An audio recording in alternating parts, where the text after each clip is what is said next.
평화, 번영, 문화 세 가지 영역에 걸친 샤인 이니셔티브를 토대로 중동과 한반도가 상생하는 미래를 함께 열어 나갈 것입니다.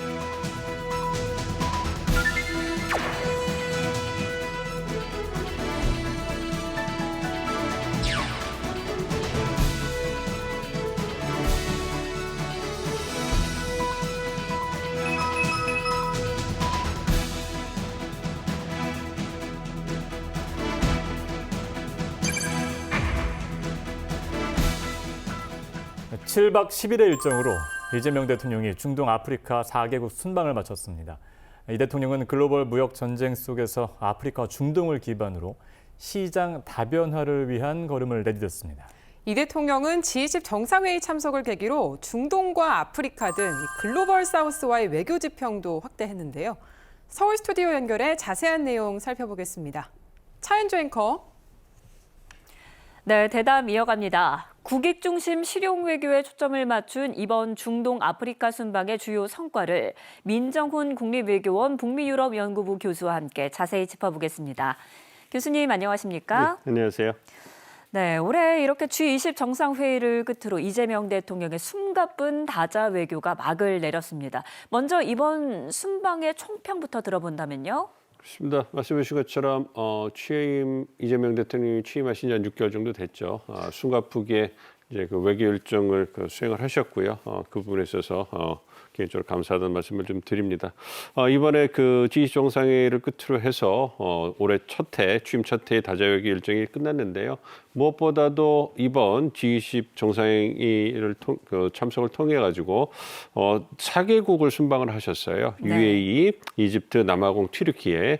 그렇기 때문에 취임 초기에 굳건한 한미동맹을 토대로 해서 한미 협력을 강화를 하고요. 그 한미일 협력도 증대를 하고 그런 토대 위에서 주변 사관과 한반도 주변에서의 우리의 안보 환경, 외교 환경을 이제 우호적으로 유지하는 부분에 방침을 찍었다면 이번에는 다자 외교 계기에 이제 우리의 외교 지평을 이제 그 인도 태평양 그리고 중동과 아프리카로 이제 확대하는 그러한 계기가 됐다고 보고 있습니다. 무엇보다도 이제 그 우리가 미국과 중국 중심의 시장을 갖고 있고요. 외교를 하고 있는데 이 부분에서 워낙 미국과 중국의 전략 경쟁이 심화되고 불확실성이 증대되고 있기 때문에 그러한 안전 조치로서 우리가 중동이나 아프리카 같은 어떤 그 시장을 다변화하고 외교를 다변화할 필요가 있어요. 그러한 측면에서 이번에 그 국익 중심의 실용 외교가 한반도를 뛰어넘어서 중동과 아프리카까지 어떤 그 지평을 확대했다는 데에서 큰 의미가 있다 이렇게 보고 있습니다. 네, 외교 다변화에 시동을 걸었다라고 짚어주셨는데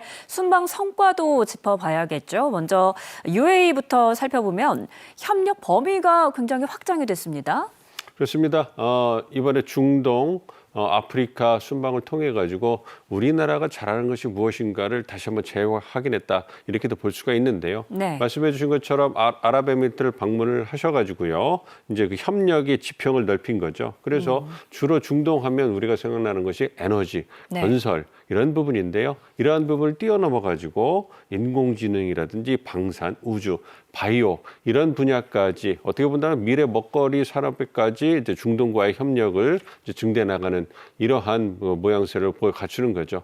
중동 지역도 오일머니라는 그러한 좀 어떻게 보면 좀 창피하다고 할까요? 그런 한계에서 좀 벗어나 가지고요. 미래를 위해서 중동이 뭔가 하고자 하는 이런 의지가 강하기 때문에 그런 측면에서 인공지능이라든지 바이오라든지 보건이라든지 이런 부분에 관심이 많습니다. 그렇기 네. 때문에 그런 측면에서 이제 미국과 중국이 그런 시장의 선두를 달리고 있긴 하지만 어떤 그 양국과 협력할 가능성을 봤을 때 그렇게 그 UAE라든지 아프리카 국가들이 얻을 수 있는 혜택이 실질적이지 않거든요. 그 대안으로 이제 떠오르는 것이 한국입니다. 네. 한국의 경험을 바탕으로 해서 그런 국가들과 윈윈하겠다라는 모델을 제시하고 있기 때문에 상당히 매력적인 시장으로 한국이 떠오르고 있는 것이고요. 그러한 협력 관계를 반영을 해서 이번에 한국과 아랍에미레이트가 포괄적 경제 동반자 협력까지 체결해야 되는 그런 성과를 거뒀다 이렇게 생각하고 있습니다. 네, 또 여기에 더해서 방산 협력도 이어졌는데요. 방산계의 큰손이라고 불리죠. UAE부터 튀르키예까지. 이번에 방산 세일즈 외교 경제적 효과 그리고 파급력은 어떻게 예상하십니까? 아무래도 이제 그 방산도 원전과 더불어서 황금알을 낳는 거위다 이렇게 좀 볼 수가 있겠어요. 그러니까 21세기 들어서 누구도 예상하지 못했던 것이 러시아 우크라이나 유럽 대륙에서의 재래식 전쟁이 발발하는 것, 그리고 이제 이스라엘과 하마스 간의 중동에서 또 분쟁이 벌어지지 않았습니까? 예. 이렇기 때문에 자국의 안보에 대한 관심이 굉장히 커진 겁니다. 그렇다면 미국과 중국이 양분하고 있는 그러한 방산 시장에서 어떤 그 중동이나 아프리카 국가들이 뭔가 가성비 있게 자국의 현실에 안보 현실에 맞는 그런 무기를 구매하고 안보 역량을 키워야 되는데, 그런 측면에서는 미국, 그러니까 그 중동이 특히 이제 안보 측면에서 기대고 있는 미국 같은 경우에는 좀 격차가 있거든요. 그런 측면에서 가성비가 있으면서도 지역 여건에 잘 맞는 그러한 그 방산 무기를 가진 나라가 한국이란 말이에요. 네. 그렇기 때문에 그런 측면에서 한국의 무기가 굉장히 떠오르고 있는 것이고, 이 원전과 더불어서 이 방산 같은 경우에는 이 탑다운 외교가 굉장히 중요합니다. 그러니까 이런 부분에서는 워낙 규모가 큰 덩치 큰 사업이기 때문에, 그러니까 방산 세즈 같은 경우에도 경제 효과가 한 150억 달러 이렇게 예상이 되고 있는데요. 네. 이게 시간이 오래 걸리고, 그리고 국가가 담보를 해줘야지만 상대국에서도 그걸 믿고 이제 그 무기 구매 그 계약을 할 수가 있는 부분이거든요. 그렇기 때문에 대통령께서 어떤 그 정상회의를 통해 가지고 이런 방산 부분에서 약속을 해주는 것은 가장 믿을 수 있는 그러한 계약을 성사하는 게 되기 때문에, 그런 측면에서 이재명 대통령께서 방산 외교에 어떤 그 팔을 걷어붙이시고 이제 매진했다 이렇게 볼 수가 있습니다. 말씀드린 것처럼 우리 무기가 갖고 있는 그러한 그 내구성, 그다음에 그 뛰어남, 그리고 이와 더불어서 한국이 방산협력을 통해서 그 해당 국가에 줄 수 있는 기술 이전이라든지 협력 모델이라든지 이런 부분에 매력이 있기 때문에, 그런 측면에서 우리의 방산 어떤 그 세일즈가 어떤 빛을 발하는 것이 아닌가 생각하고 있습니다. 네, 그리고 UAE와는 스타게이트 프로젝트, 이게 초대형 AI 데이터 센터를 구축하는 건데 이것을 한국이 공동 추진하기로 했습니다. 이 부분도 엄청난 성과인 것 같아요. 그렇습니다. 지난 10월 말하고 11월 초에 경주에서 에이펙 정상회의가 열렸잖아요. 거기에서 이제 우리 대통령께서 이제 AI 이니셔티브를 천명을 하고 3대 AI 강국으로 한국이 거듭나겠다, 이것을 분명히 하지 않았습니까? 네. 그걸 발표하시고, 그리고 모두가 이제 AI의 열매를 누릴 수 있는 포용적인 그러한 그 기술 발전을 이끌어내겠다, 이러한 포부도 말씀을 하셨거든요. 이런 부분에서 미국과 중국 같은 AI의 선진국들하고 좀 차별화가 있는 거죠. 그러니까 중동이나 아프리카 국가들도 AI에 대해서 관심이 많고요. 이게 어떻게 보면 게임 체인저라고 할 수 있고, AI 시대에 잘 적응하느냐 적응하지 못하느냐에 따라서 국가의 운명이 가릴 수도 있단 말이에요. 네. 그래서 AI 강국뿐만 아니라 중동이나 아프리카의 수혜국들도 많은 관심을 갖고 있고요. 가능하다면 자기 국가의 데이터 센터를 구축을 해가지고 지역에서 AI의 강국으로 거듭나고 싶은 그런 욕구가 크거든요. 그러한 부분을 이제 한국과 함께하고 싶은 거죠. 그러니까 데이터 센터를 구축하려면 AI 분야에서의 역량도 있어야 되지만 상당한 전력량이 필요하니까 원전도 필요한 겁니다. 네. 그러니까 그러한 제조 역량을 모두 갖춘 국가가 한국 아니겠습니까? 그렇기 때문에 이러한 여러 가지 한국이 갖고 있는 제반적인 산업 역량을 바탕으로 해서 말씀해 주신 것처럼 UAE 스타게이트 프로젝트에 한국이 참여하게 되는 거고, 이 부분에 있어가지고 우리도 상당한 경제적 효과를 기대할 수 있기 때문에 그런 부분에서 큰 의미가 있다, 이렇게 보고 있습니다. 네, 이집트 방문 성과도 보면은 이집트와는 수교 30주년을 맞아서 정상회담이 딱 맞춰서 진행이 됐는데 전방위적으로 협력을 강화하기로 했습니다. 그렇다면 어떤 부분에 좀 역점을 둬서 협력을 진행해 나가야 될까요? 그러니까 아무래도 이집트 같은 경우에도 우리에게 원하는 것이 좀 정해져 있는 거죠. 우리가 잘하는 부분이 무엇이 있을까, 이런 부분 본다면 말씀드린 것처럼 방산, 네. 그다음에 원전, 바이오, 에너지, 이런 측면에서 우리가 갖고 있는 장점이 있지 않겠습니까? 그런 측면에서 한국, 이집트 간의 협력을 확대해 나가는 이런 부분에 있어가지고 이제 논의가 됐다고 생각을 하고 있고요. 이와 더불어서 이 이집트를 방문하셔가지고 이제 중동 평화 구상에 대해서도 말씀을 하셔가지고 한국이 중동의 안정과 번영을 위해서 어떤 역할을 할 것인가, 이러한 부분도 얘기를 했거든요. 그렇기 때문에 그런 측면을 본다면 이제 말씀드린 것처럼 한 이집트 협력, 그러니까 이집트가 우리가 이 그 아프리카 국가에 있어서 중동에 그 걸치는 국가에 있어서 상당히 중요한 국가이기 때문에 이 국가를 그 교두보 삼아 가지고 우리의 시장과 외교를 이제 그 지역 내에 이제 투사하는 이런 모습을 보여주려고 하는 거거든요. 그걸 통해서 구체적으로 우리가 그 지역의 안보에서 어떤 기여를 할 것이며 그 어떤 경제 협력에서 어떤 협력을 할 것인가, 인적 교류에서는 어떤 협력을 할 것인가, 이런 부분을 샤인 이니셔티브라고 그래가지고 그 부분을 이제 구체화했다, 이렇게 또 말씀을 드릴 수가 있겠습니다. 네, 말씀드린 이 부분, 이집트를 방문한 이 대통령, 카이로 대학 연설을 통해서 중동과 한국의 공동 번영을 위한 비전, 샤인 이니셔티브를 제안했습니다. 직접 보시겠습니다. 저는 이집트, 나아가 중동과 대한민국이 함께할 비전, 샤인 이니셔티브를 제안드리고자 합니다. S는 스테빌리티, 안정을, H는 하모니, 조화를, I는 이노베이션, 혁신을, N은 네트워크를, E는 에듀케이션, 교육을 뜻합니다. 평화, 번영, 문화 세 가지 영역에 걸친 샤인 이니셔티브를 토대로 중동과 한반도가 상생하는 미래를 함께 열어나갈 것입니다. 여러분, 사실 샤인 이니셔티브의 핵심은 단순합니다. 평화와 번영을 바라는 여러분의 꿈이 바로 우리 두 나라의 미래라는 것입니다. 한강의 기적과 나일강의 기적, 두 가지 기적을 하나로 잇고 세계를 향해 함께 도약할 미래의 주인공이 바로 이 자리에 계신 여러분입니다. 네, 샤인 이니셔티브를 제안하는 모습 보셨는데 샤인 이니셔티브 핵심이 뭡니까? 뭐 평화와 번영을 위해서 한국과 중동이 함께 노력하고 상생해서 반짝반짝 빛나자는 거 아니겠습니까? 샤이니 의미가. 네. 그러니까 이제 구체적으로 본다면 대통령께서 지금 발언에서 볼 수 있는 것처럼 평화와 번역, 문화 세 가지 영역에서 그 한국과 어떤 그 이집트, 중동 국가들 간의 협력을 증대해 나가자, 이런 부분이거든요. 그러니까 이 샤인에서 S가 스테빌리티, H가 하모니. 그러니까 이게 평화, 안정을 상징하는 거예요. 그러니까 한반도 평화에 있어서 이제 우리가 나아가기 위해서 남북 간에 이제 뭔가 스테빌 안정성을 대립하고 이런 부분을 줄여서 안정성을 증대하는 거고요. 네. 그리고 상생하기 위해서 하모니, 조화가 있어야 되는 거 아니겠습니까? 그러한 한반도에서의 스테빌리티와 이제 그 하모니를 이제 중동에서도 이제 크게 확대 나가겠다, 이런 얘기인 거고요. 이제 그 번영은 이노베이션, 그러니까 그 혁신 아니겠습니까? 이게 AI로 대별되는 중요한 기술 발전에 있어가지고 혁신을 함께 해나가자, 이런 부분 얘기를 한 거고요. 그거와 더불어서 이제 문화, 교류가 중요한 거 아니겠습니까? 이러한 평화와 번영의 열매를 이제 인적 교류를 통해 가지고 이제 튼튼하게 만들자, 이런 부분이기 때문에 이런 부분에서 이제 네트워크와 이제